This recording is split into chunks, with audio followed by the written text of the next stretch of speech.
আসসালামু আলাইকুম, welcome to my channel. আমি রহিমা ভিলেজ কিচেন চলে এসেছি আর একটা নতুন রেসিপি নিয়ে। দেখুন, আমি তাওয়া বসিয়ে দিয়েছি। তাওয়ার মধ্যে আমি তেল দিয়ে দেবো। তেল দিয়ে আজকে আমি বাটার দিয়ে চিচিঙ্গে ভাজা দেখাবো।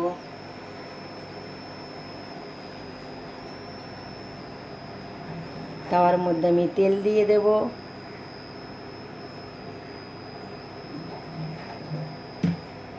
তেলটা আমার গরম হলে ফোড়ন দেবো, জিরার ফোড়ন। এবার আমি একটু জিরার ফোড়ন দিয়ে দেবো তেলের মধ্যে। চিচিঙ্গে ভাজাটা খেতে ভালো লাগবে। জিরার আমি ফোড়ন দিয়ে দিলাম। জিরাটা একটু লাল লাল করে নেব।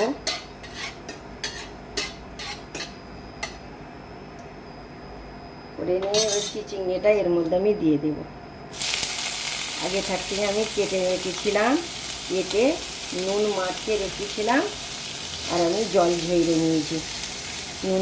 নুন মাখিয়ে রাখলে এই চিচিঙ্গেটা নরম হয়ে যায়, অত সহজে ভাজা ভাজা হয়ে যায়।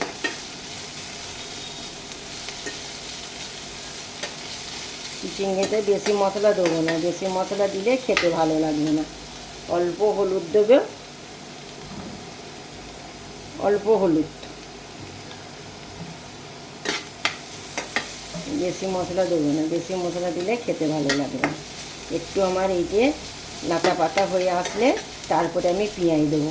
আর এই চিচিঙ্গের সাথে পেঁয়াজ দিলে পেঁয়াজটা আগে হয়ে যাবে, চিচিঙ্গেটা হবে না। তাই জন্য এখন আমি পেঁয়াজ দেবো না, লাস্টে আমি পেঁয়াজ দেবো। এইভাবে আমি আস্তে আস্তে দম দিয়ে ভেজে নেব।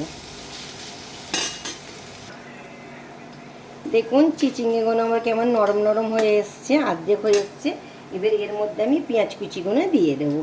এইভাবে ছাড়িয়ে দিয়ে দেবো। দিয়ে ভালটারে নেড়ে চেড়ে নেব। নেড়ে চেড়ে নিয়ে আবার আমি ঢাকনাটা লাগিয়ে দেবো, দমে হোক। আমার চিচিঙ্গে পেঁয়াজ দিয়ে রেডি ভাজা। এর মধ্যে আমি একটু বাটার দিয়ে দেবো। বাটার দিলে অসাধারণ খেতে লাগে। দেখুন, একটু আমি সামান্য দেবো বাটার, বেশি দেবো না। দিয়ে এইভাবে আরেকটু নেড়ে চেড়ে নেবো। অসাধারণ খেতে লাগবে বাটার দিলে।